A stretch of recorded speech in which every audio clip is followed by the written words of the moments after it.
Great.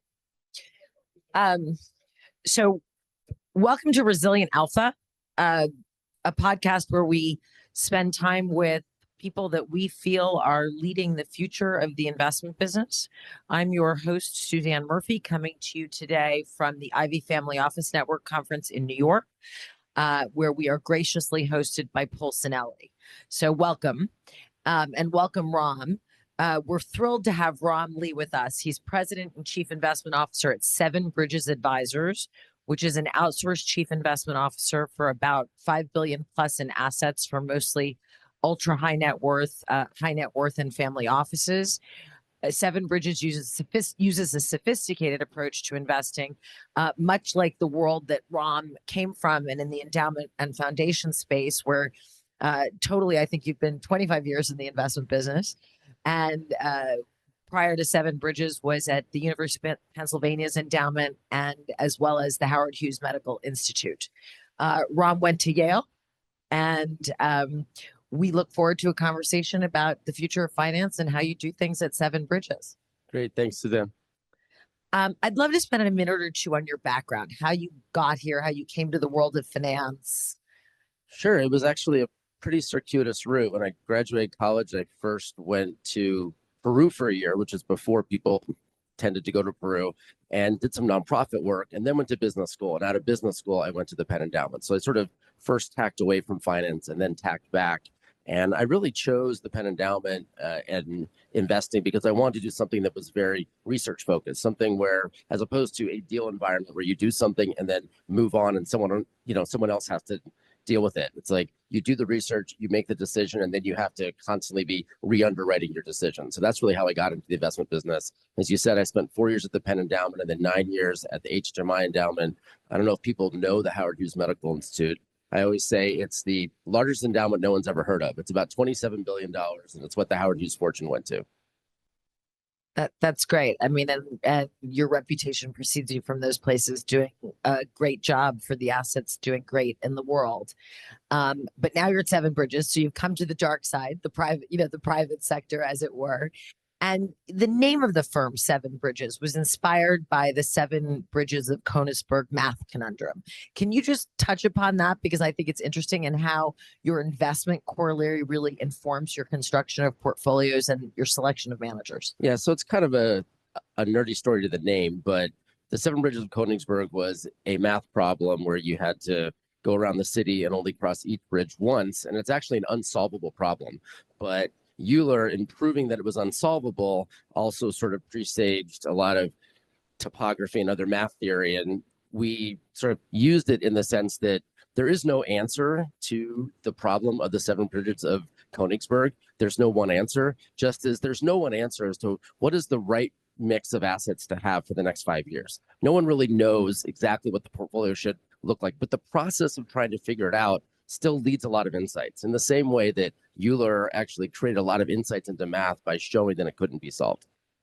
And it's an interesting lead into what you do at Seven Bridges, because I imagine every family's portfolio is different, right? Based on needs and risk tolerances, et cetera. And also a little bit of a difference from what you were doing before is really having to be conscious of tax consequences of the kind of investing you're doing. Maybe how do you solve for that?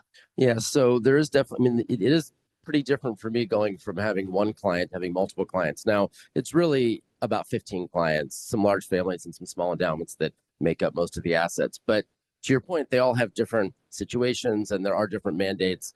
Taxes are the big difference, and it has affected how I think about the world. The one thing that we've done is we're not tax counsel or anything like that, but we are pretty involved in the tax side. And of the $5 billion, about $1 billion of it is now in private placement life insurance. Not sure how familiar everybody is with PPLI, but PPLI allows you to make investments. In the past, like, there's been whole life investing forever, whole life insurance, but it was done by the insurance company. Now we can run the investments, and we can do things like private credit. We can do market neutral hedge funds, things that are very tax inefficient, but we think are attractive to have in a portfolio. And we do it within a PPLI structure, which actually does not defer taxes. It eliminates them. That brings up a good point that we talked about the other day. You have a view on deferring taxes versus paying taxes.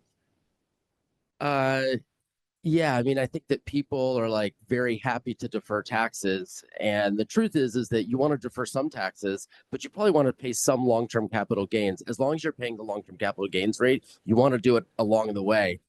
Who knows whether tax rates will be higher or lower in the future? When you defer, you're sort of making the assumption that they will be at least equal, if not lower than today. Possible tax rates are higher in the future. And if they are, you will have been glad actually to have paid some long-term capital gains now. So I tend to be a fan of sort of that intertemporal hedging, doing some now. And, there's definitely a benefit to deferral, although deferral is still not as good as elimination, which is what PPLI does. Exactly. So let's talk a little bit about the selection of investment managers, right? One of the hardest things I think it is to do in the investment business is to evaluate whether a manager is lucky or truly skilled.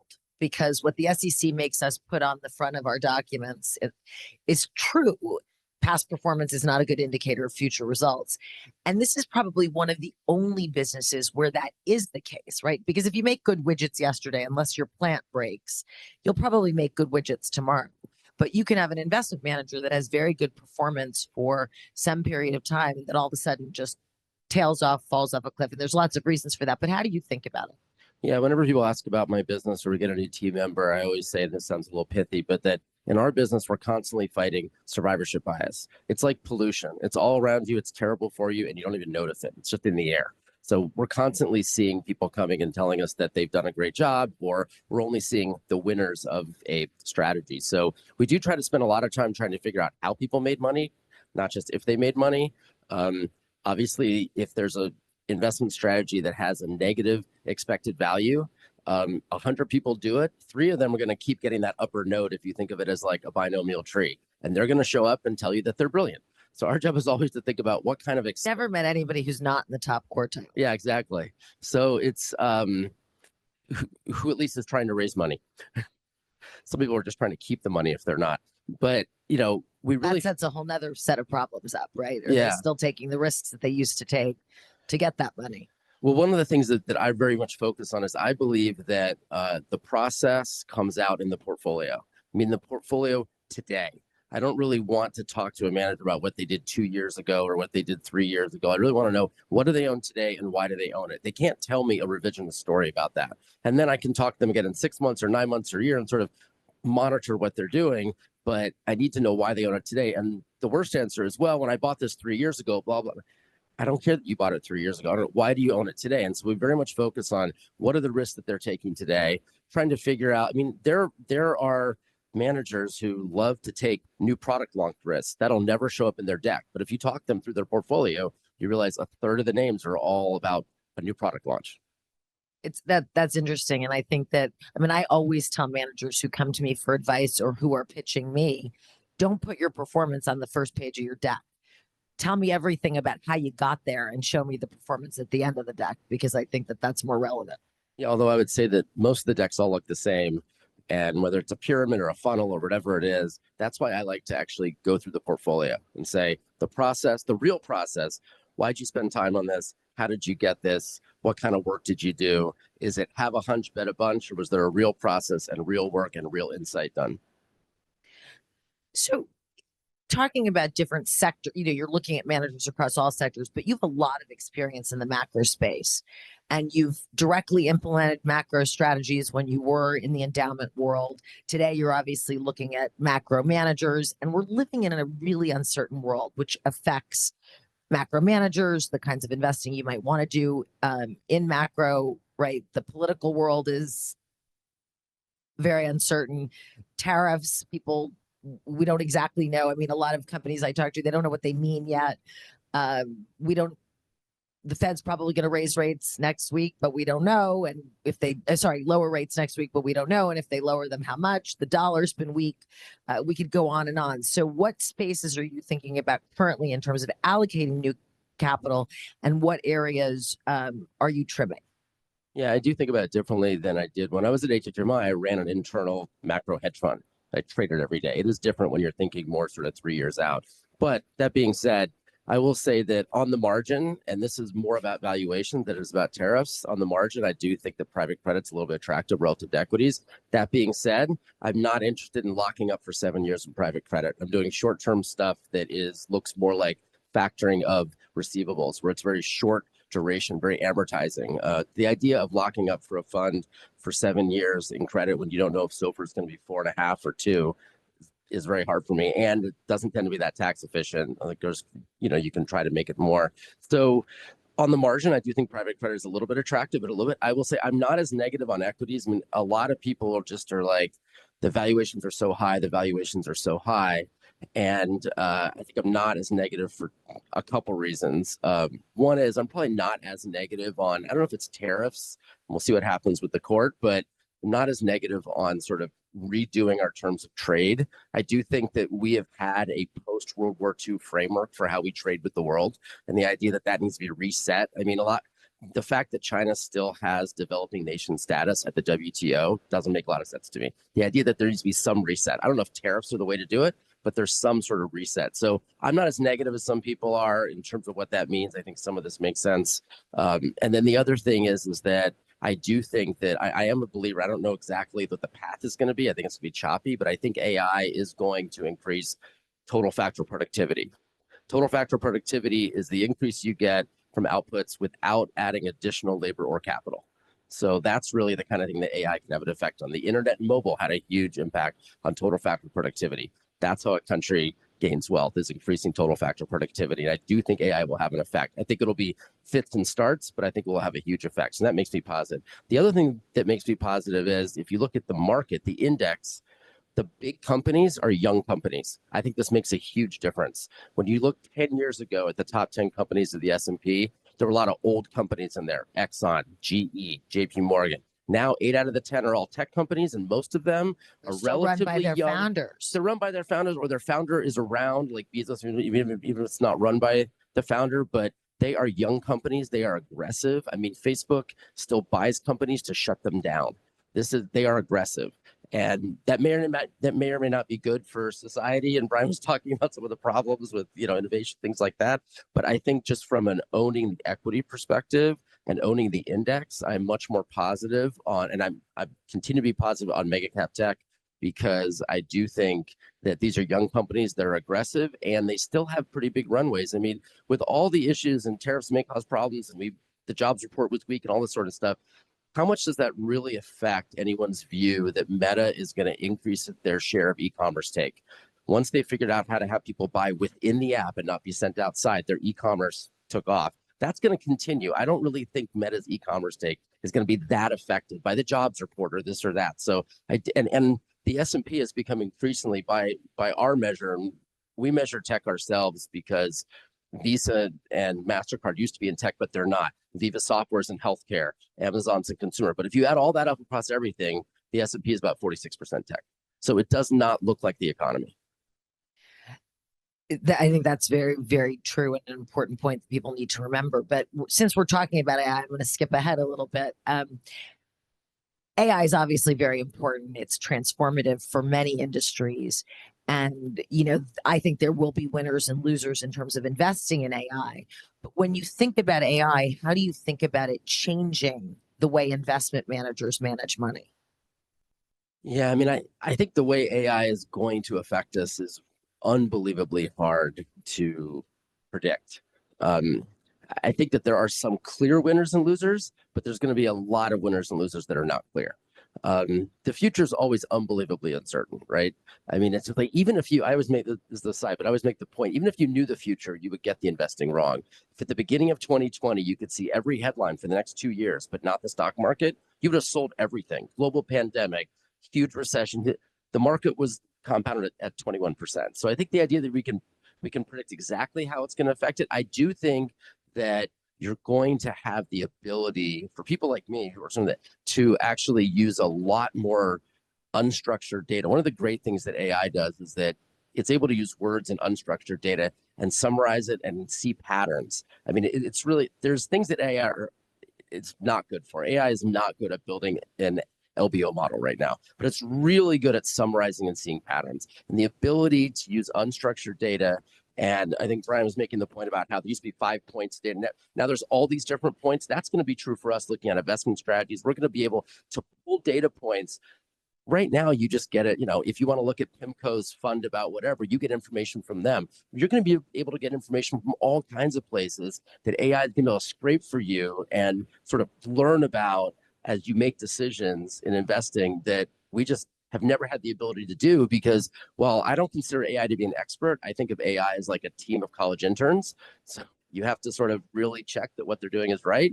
But if you could amazingly have 15 college interns just constantly doing work for you, scraping everything and putting things together, and you just had to check it, that'd be pretty powerful. And it worked 24/7. Well, it's interesting that you say that you have to check it. I mean, we use AI at Resilient Alpha to help us build our questions that we're going to ask a guest coming on, and as a first pass. And I got the first pass of the questions for you. I ended up not using one of them, so it got it all wrong. But for some people, I might not change it at all. And it's a very useful tool. I mean, we had Kevin Ryan from AliCorp on the podcast a couple of months ago, and he talked about. He said, "Nobody, I have a CFA. No one would remember that I have a CFA because I'm a venture guy, and guys don't have business plans that I need to do numbers on. But guys that work for me, their job is made so much quicker and so much more efficient by having these tools. Maybe it means no more all-nighters for the, first-year MBA students that are coming out of school." I also think that just in terms of my business, when I think everything with AI should be very much up to date. Often if you're looking at performance of a manager, or you're looking at a sector, the data is 3 months old, 6 months old. If you do a write-up on something, you only redo it once a year. With AI, stuff should be like everything from the manual on a chainsaw to an investment due diligence memo should be updated sort of every month with the latest data. And do you think that's going to make investing more competitive for managers? Like if they're not using these tools, they're not going to be able to compete in the same way they were before? Absolutely. I think it's going to be just like, 15 years ago, if someone was using credit card data, that was considered innovative. Now that's just table stakes. Like anyone who wants to understand what's happening in equities markets has to be looking at credit card data. It's not considered innovative. I think AI is going to be the same way. So switching gears just a little bit, decentralized finance is a big topic, right? DeFi, as it's known, and it's gaining traction as a very disruptive force. What are your thoughts on DeFi or other blockchain-based innovations and the role they're going to play in investing? And do you guys do crypto? And some people love it, some people don't do it at all, some people are, fall out in the middle. I may be more in the middle. We do blockchain VC investing with some of the top VC firms. I think there's a huge promise with blockchain. I do think that DeFi, well, I think that there's definitely a place for it. I don't think it's going to replace TradFi in the sense that I think that people still want a trusted party. I don't think ultimately they're going to trust something that's not run by anybody, which is essentially what blockchain is. And so, I mean, maybe in 250 years, but not for a long time. I think people are going to want sort of trusted partners. So I think blockchain is very powerful. I think smart contracts, which we barely implemented, are incredibly powerful. I can give examples of things I think are low-hanging fruit that we can use smart contracts for. I think the fact that settlement of stocks takes longer than 10 seconds is kind of bananas, right? And you should be able to do that with blockchain. Now, is that going to be a blockchain like Bitcoin that's not run by anybody? I don't think so. So I do think there's a lot of benefits to blockchain. I think smart contracts have huge amounts of applicability. So I am positive on it. I will say that, AI has taken sort of the air out of crypto. Companies in the past were talking about what their crypto strategy is. Now they're talking about what their AI strategy is. Although I just saw a report that like in terms of mentions of AI on quarterly calls, it's actually started to go down. So people have talked about implementing AI a little bit less than they did last quarter. But I still think blockchain. So I'm positive. I don't think People probably feel it's all anyone's talking about. Yeah, I don't think DeFi is going to, I think that people still want to have trusted parties. Do I think there will be at some point, do I think that Facebook and Instagram will pay you for content through some sort of blockchain thing? Yes, I think they will. But is it going to be some brand new blockchain-based social media that nobody really runs that is going to disintermediate them? Maybe someday, but not sure if in my working lifetime. So, and we touched on this, you work with families, right? Some small endowments, but endowments, we sort of understand what their missions are in terms of their giving or what they have to spend for what they're doing. But for families, it's more complicated. Do you at Seven Bridges get involved with your clients about how they're thinking about their philanthropic activities? Well, we start with the idea that, their money can really only go to three places, and go to charity, you can go to the government, or it can go to their basically friends and family. And they need to really think about that and where do they want it to go. A lot of people just don't really think about where they want it to go. And so you got to sort of start and get people to accept that. The other thing you have to get people to accept is that if they don't give it to charity, then if they think they own 20 million of this, they actually only have 14 million, or like part of it is owned by the government. Part of whatever you own, if you have embedded long-term gains, part of that is Unless you're leaving it to your wife. What? Or unless you're leaving it Yes, to your spouse. unless you leave it in the, yeah. But if you want to access it today, I'm saying if you actually wanted to access that money, you don't have 20 million of that. You have whatever you have access, but you can give it away and it's actually $20 million. So we kind of start there. Just give people, I will say there's a huge variety of how philanthropic people are. We don't particularly get in, we get more involved in what they should give, how they should give. If they want to give this amount, like what are the right investments to give? We don't particularly get involved in sort of how they give. We're not doing any advice on philanthropy, or we're not vetting organizations. I will say that the one way in which I think investments may start to get a little bit more involved in the future, we'll see, is there is talk more of sort of more families that are philanthropic, thinking about it in a more, I'll call it sort of a Robin Hood type way, where it's like, all right, what are the metrics? What am I going to see? How can I tell that this is actually having an impact? Can I have some metrics on that?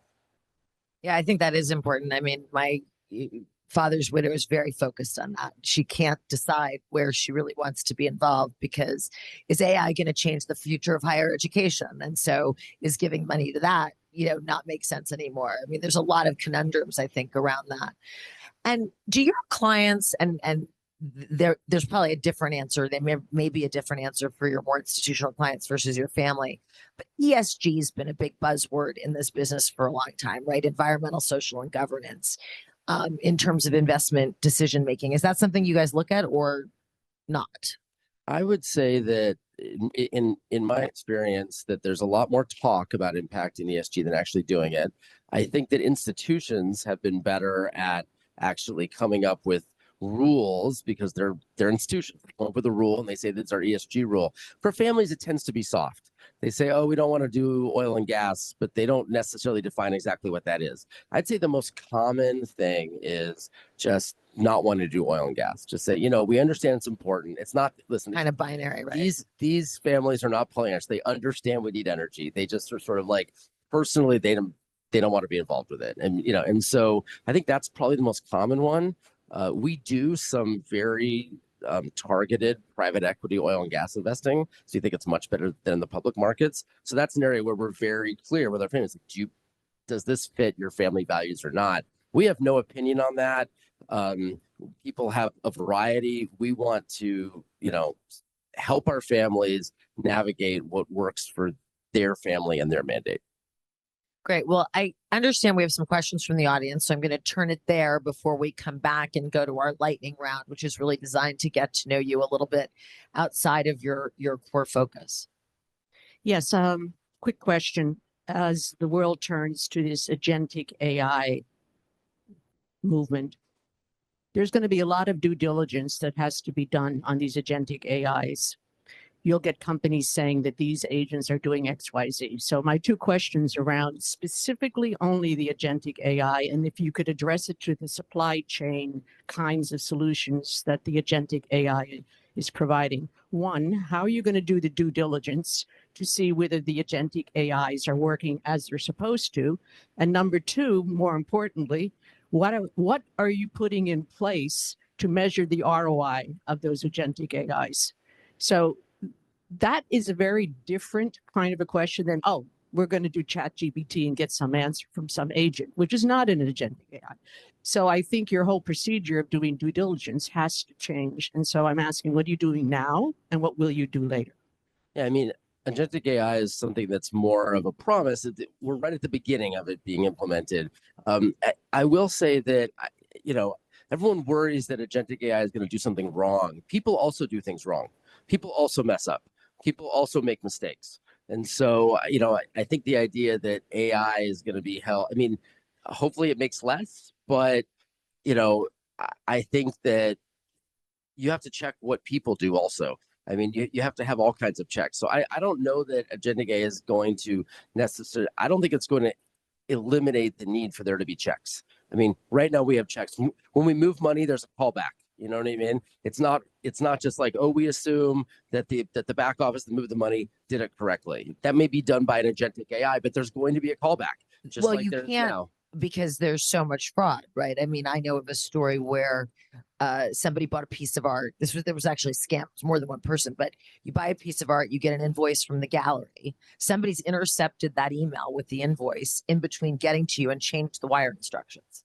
And now you're wiring the money to some bank account and goodness knows where. And so you do need checks on things like that. Well, and to her point, I think there's going to be, right now, those are sort of like specific protocols that create checks. There are going to be jobs where their job is just to oversee agents. Their job is just to be constantly monitoring the Double agents checking. and just they're not necessarily going to double check everything, but anything that sort of looks a little bit like there's going to be jobs where their job is simply to oversee agents that do various things. I mean, I think but agentic AI, we are right at the cusp of it actually being something. I mean, generative AI is there. Now, I'm not saying it's not going to get better. It is going to get better, but it is absolutely useful today. The agents are sort of coming. I mean, a year from now, I think I that keep getting emails from Bordy Boardman. I think there'll be a lot more agents. What tokens do you think? Gary, the microphone went off. Which tokens are going to be actually useful? Yeah, I think that, I mean, it's still early stage venture capital. Like but I will say that, I think that Solana is a very interesting story because there were a lot of Solana lovers and haters. I mean, like especially in the VC world, it was sort of divided into Solana lovers and haters. And when Solana hit like $8, people were like, this is over. And when it came back, even the haters were like, it's here, it's real. Okay. And it's because, and I do think that, ones that have the ability to do complex or somewhat complex, not crazy complex, smart contracts are going to be the most useful. I mean, you're going to have to build layer 2s on Ethereum. I mean, Ethereum it's secure, but it's a little clunky, even with EV2. So it's a little bit clunky. That's what Solana solves for. It's not as secure as Ethereum. Do I think maybe Ripple will be, I think there'll be 5 or 6 of them. I don't think there's going to be 50 of them. There's a real benefit. There are network effects in crypto. It's not like it doesn't matter. And as much as there's all kinds of Uniswaps and all these things to try to make it very easy to go between various cryptos, in the end, there will be network effects, I believe. I think that people will be using maybe 5 or 6 of these. And Ripple might be one.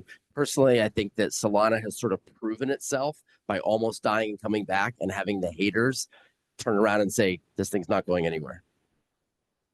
I think we have time for one more from the audience before I have one more question, then we'll go to the lightning round. Does anybody else have a question?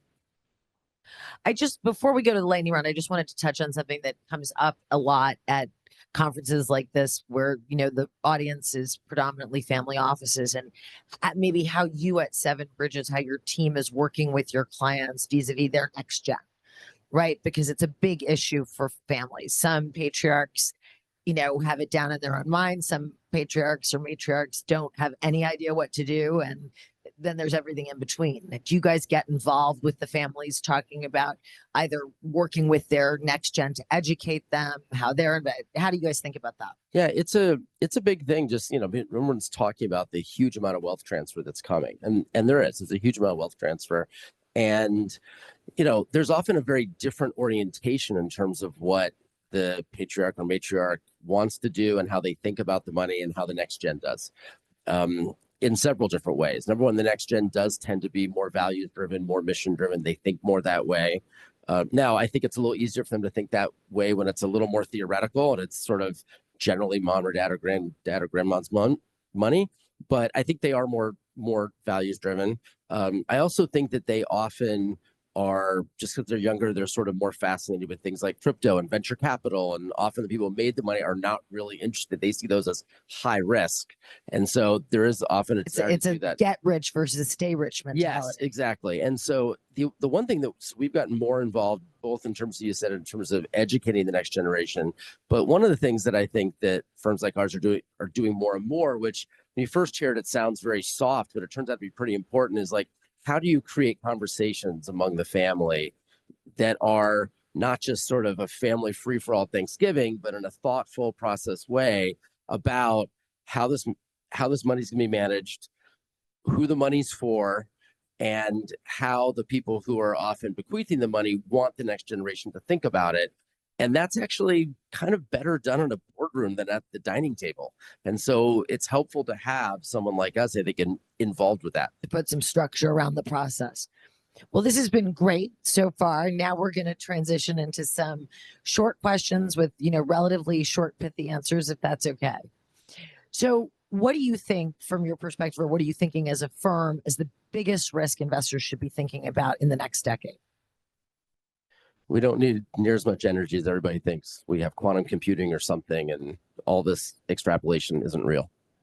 Okay. One emerging investment strategy you will think that will dominate 10 years from now? I think that there will be a lot more sort of it across everything, or for families or endowments, because I think it's pretty different. However you want to answer. Okay. I think that there will be a lot more sort of quantitative investing in areas where there's not quantitative investing, like private credit. Okay.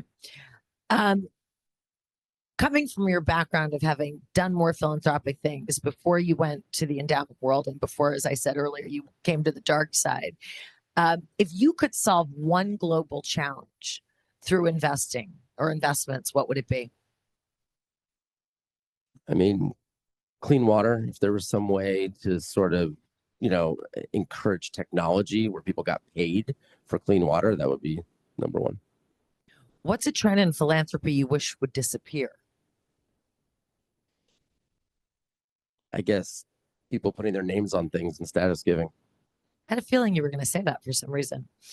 If you could have dinner with one visionary thinker, alive or past, that you think is shaping the future, who would it be, or has shaped, had a very big impact in shaping? Probably sort of, good question, but probably professors focused on things like quantum computing. What's one app or tool you can't imagine working without? It's not going to be very interesting, but today it is ChatGPT, which has replaced my search engine. If you went back to the endowment world tomorrow to run a big endowment, what would you do first? The first thing I do that people don't do is I would measure all my leverage across everything. And I'd have a real conversation with the board about how levered we are. And do we want to have more leverage? I just think that most of them don't really know how much leverage they have. Now, ring fence leverage does matter, but I think most don't know. What's the most futuristic city you visited and why? It's definitely Chongqing in China. It's just every city in China looks futuristic compared to the rest of the world, I feel like.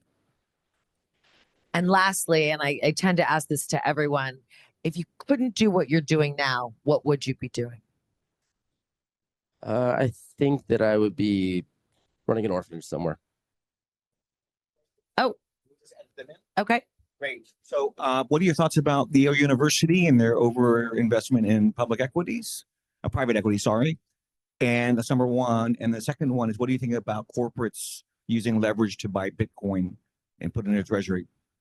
All right. I think that universities do have a huge ability to own privates. I don't think it's as big an issue as some people think it is. I think that they don't actually even spend 5%. Okay, let's just be clear what they actually spend. They get gifts. Okay, so the net that they spend is not even 5% of the endowment. And for some of them, it's 1.5. For some, it's 2. So I really don't think people think of it as, oh, they're spending 4 or 5% of the endowment, but they're not actually, because they get gifts. But there is a challenge for a lot of these endowments when the private equity isn't like you're the CIO of an endowment and your private equity portfolio is marked at X and you really know it's worth X minus something, but you're still. That is more of an organizational board issue of, can we just put bigger ranges around these targets? I mean, personally, I think that's more of a process issue. In terms of basically DATs, digital asset treasuries, which is a big thing. There's a bunch of companies being created to be DATs. We just looked at participating in a DAT, a new one, because this is good. But I think that there are advantages. I think they will go away. Right now, it is a lot easier to buy an equity, okay, than it is to buy any of this crypto. You can do it in your Schwab account very easily. So I think this is all about creating access, but I think it's a short-term phenomenon. It is a 4 to 5 year thing. I think that'll be solved. But obviously, MicroStrategy and Saylor created something where they said, hey, you can own Bitcoin real easily by just buying my stock, which you can do in your Schwab account. So I do think there's actual real benefits, but those benefits are really easy to disintermediate over the next 5 years. Well, Rom, this has been, one more. What's your minimum account size? We say 25 million. But it kind of depends on. So sometimes we take people who are smaller because they're going to get there. That's as a family. Sometimes that's a family and a foundation. It's honestly, if people are friends of our clients, we take them. I mean, it's a conversation, but that's kind of the headline, and it's a conversation after that. Well, Rom, this has been great. We really appreciate you taking the time and coming to speak with us. And I think we've all learned a lot. Everybody, Rom Lee. Thank you, Suzanne. Fantastic. Great job. And we have Wendy